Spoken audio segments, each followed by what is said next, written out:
So welcome back. This is going to be a data-packed video. So sit back and relax. And this is the time of the quarter again when we discuss earnings and the beautiful achievement company has made. And then we'll witness the stock drop and go down from here. I mean, it's the truth, and that's what the theme is. Regardless of who the company is, if you have amazing earnings, then the stock is going to go up maybe 2% or 3%. And if by any chance you miss slightly, then boom, here comes the 10 or 20% drop. And that's what the theme is going to be for all these earning seasons. How dare you did not deliver on the earnings?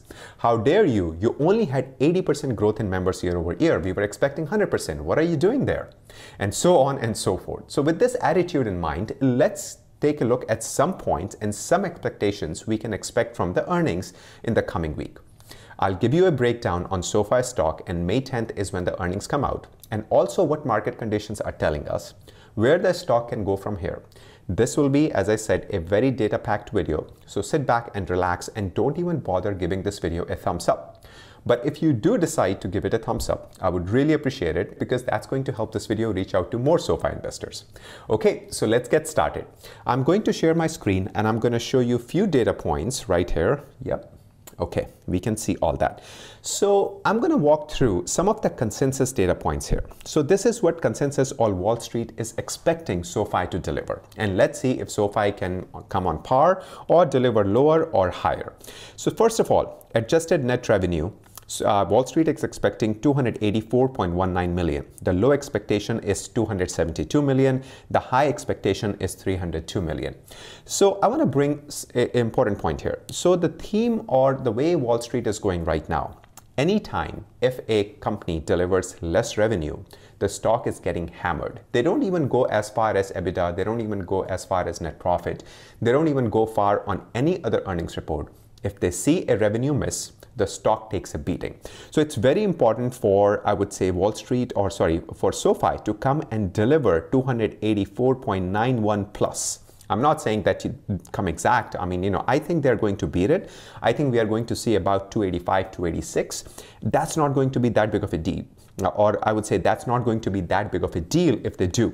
But if they come anywhere close to 300 million, that's going to be a huge, huge beat on Wall Street estimate, especially in the given circumstances. And that's going to lift the stock temporarily, but it's going to lift the stock. But if they come under, I would say 285, 286, yeah, it's a beat, but Wall Street is not going to get too excited. Then they will look at, or basically the stock won't move.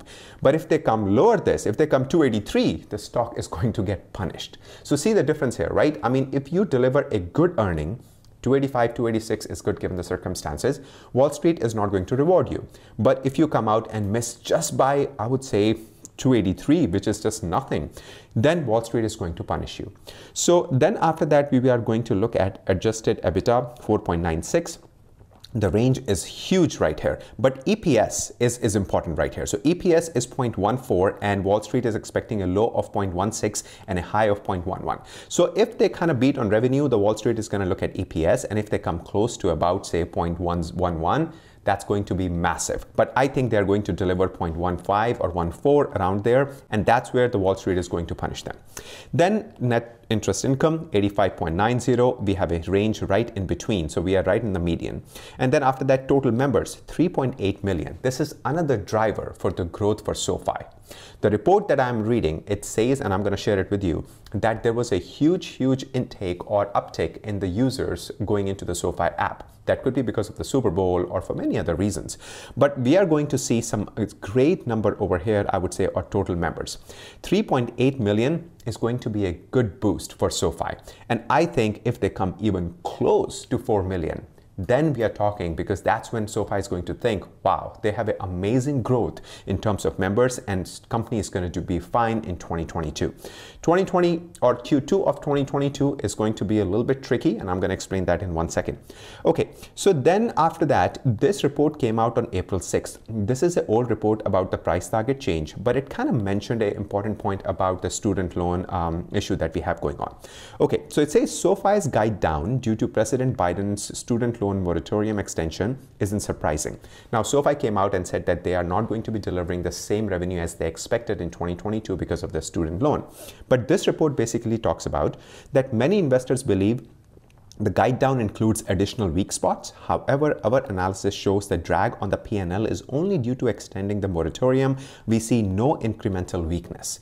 So the business inside, of course, lending is a huge part of SoFi. And that's why when Biden announced, or President Biden announced the student loan moratorium extension, SoFi stock got really suffered because, of course, it's a big deal. And I was reading an article just a few days ago, and I think I shared with our Discord members, that we are going to basically see that student loan issue go through till the end of 2022. And then after that, they are talking about how anybody who is earning more than $125,000 in terms of salary per year, their loan will not be forgiven. Anything under $125,000, the loan will be forgiven. So I feel that we are going to see a huge range of where the revenue is going to fall, because we know that SoFi deals with good credit members. Their credit ratio of who they give loan to is pretty high. That's why they have been able to kind of sell their bonds or sell their loans to other banks, because total credit that or the credit worthiness that they look in their members is higher. So they are looking at a little bit more higher income individuals as compared to the other loan companies. So it's going to be interesting to see how that is going to affect SoFi. Then on top it says, with the 3 board members stepping down, including Galileo's founder, we see this more as an optics issue than an indication of a problem. So they're basically saying that this is just a vision of, hey, are they in the same alignment as the company? And if they're not, it's better to say goodbye now and get the board members, those who are going to benefit from the company. Can't speak this morning. Okay, some water. Whoa, some water. All right, lowering 2022 estimates, our PT price target goes to 14 versus 17 prior, reflecting lower near-term revenue. It's very important to mention or to pay attention here, near-term revenue and less hospitable environment for fintech multiples in general. Our long-term views of SoFi remain unchanged. It's a buy. So this is, and I know this is an old report, but I wanted to point it out before the earnings, because what's going to happen is if SoFi by any chance either miss the EPS right here or the revenue or the total member growth, we are going to see a huge drop in the stock, and stock is going to take a nosedive.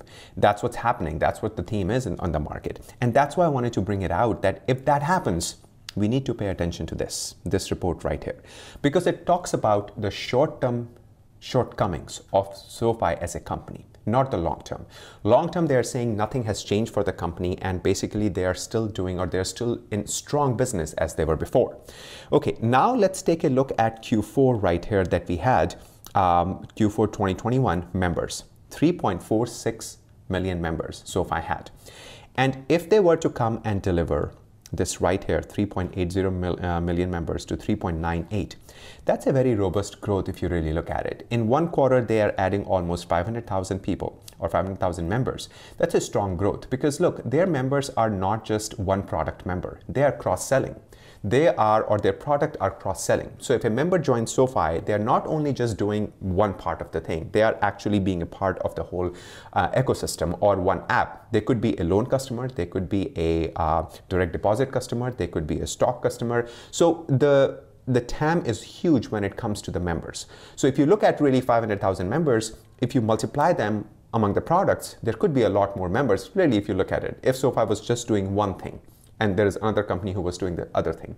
So SoFi is doing so many products in one app. These 500,000 members can give them a revenue of close to, I would say, 700,000 members, because at least 200,000 cross-sell from between different products. Now I'm going to talk about some key points here. So this is what key points that Bloomberg is estimating for SoFi to come and deliver. First quarter revenue could grow 2% sequentially to 285 million. EPS may add 1 cent to minus 14 cents. That's the consensus, right? Monthly active app users rose 65% from first quarter 2021 based on Sensor Tower data. Total members may near 3 million. They wrote 3 million, but this is not correct, and that's why I wrote 4 million. Because 3 million, they were crossed 3 million in Q4 of 2021, and we are estimating about 3.8 million to close to 4 million that I've seen over here. So total members may near 4 million right here. Personal loan strong with robust outlook. Student loan may normalize after fourth quarter refinancing rush. So this is important to note that after fourth quarter, so we can see this student loan pain up till the fourth quarter. Then adjusted EBITDA margin flat at 1.5 to 2% despite investment spending. 2022 guidance, 1.47 billion in adjusted revenue, 100 million adjusted EBITDA, assumes student loan moratorium through year end. So this is important to note that till the end of the year, around 1.5 billion in adjusted net revenue. Now, this is all well and good. These are the points, or these are the metrics that we are expecting for SOFI to deliver. But I'm going to share the chart with you now for SOFI, and take a look over here. So this is SOFI's chart, as you can see on your screen. And if you pay attention here, we are bouncing off from the Fibonacci level that we drawn, or I've shared this in the past with you. So this is our support 2450 for the high that we had. And we had it back in, I would say around 1111, that we had the big time high of 24.5. And then after that, all we have seen is a decline. But look, it's bouncing off of around 6.01 right here. This is the lowest of the session. And then after that, it tried to come down, and then it kind of saved it in the last 2-3 days. I expect when the earnings come out, and if we miss any of the earnings part, we are going to break this support and we are going to head lower. Now, I have shared with you that the next stop, I would say in Fibonacci level, is 1.69. I don't think that SOFI is going down that far down, but absolutely possible to see SOFI between 5 and 6 after the earnings if they miss any of the earnings. So I would say that, you know, around 4.9, around 5.17 to around 5.49, in between that range if they miss the earnings. Now, other thing to note is that I'm going to actually show up here, see if we can show. Okay, take a look at the institution holding right here. This is, by the way, Mumu. I have given a link in the description below. So if you want to take advantage of it, go ahead. It has all the data in one place. I really like it. You can pull all the data right very quickly. Okay, so total institution holding right now, 472, 410 million shares held by the institution. Percentage share held is 50.81%. So see what happened here. So this is shareholding ratio, and this is price. The shareholding ratio went up, and when the price was going down, that means more and more people were basically holding SOFI in institutions as the prices were coming down. So of course, this is not the most accurate data, so I won't really rely on that, but it's good to see that the shareholding ratio is above 50%. Now, of course, there is always plus and minuses. I kind of bring the data up from Bloomberg, and the data was more so about, you know, that how institutions are selling out and buying back in. So they do this all the time. So don't take this data as a, you know, line on the stone, because this can change very rapidly given the market condition and especially given the earnings. Now, what I personally feel that we are going to see some profit taking, and before you say what profit, you know, I know because I'm also down, but trust me, algos are taking profit every day from stock like SOFI, which is so heavily traded. So if you, of course, are in the stock, and if you are like myself, and I'm planning on basically averaging down, then I personally will average down after the earnings. I was waiting for the earnings to kind of see where the stock is going to move and how the stock is going to move. And where S&P is sitting right now, I'm actually going to do another video on S&P. We broke some major support yesterday around 4100 level. And once we broke that support, now the next stop for S&P could be 3800 level. And I have discussed in our Discord channel, by the way, if you want to chat with a like-minded individual, definitely consider joining our Discord and Patreon. Links are in the description. So I was talking to, on the Discord, somebody asked me that, hey, where do you think S&P is going to stop? And of course, this is my observation. And the whole market is singing the song that S&P is going to stop at around 4100 first. Now it broke 4100 support. Where is going to stop now next? So I feel S&P is going to stop, I would say, around, in my opinion, between 32 to 3500. And I know that's very bearish because next stop is 3800. But where the inflation comes, the CPI data comes next week, which is going to be a massive catalyst for stocks. Because if we see a flattening of the CPI and basically a downtrend on the core CPI, we are going to celebrate and stock is going to go up. But that the downward trend on core CPI is going to be hard to achieve because food is still very expensive. So I personally feel that this will be the time for me to personally average down on my stock on SOFI after the earnings and see what they report. Because this is a common theme. Look what happened with AMD. AMD reported such a strong quarter, and what happened? Stock went up 2% and then gave up all the gains the day after and the day after.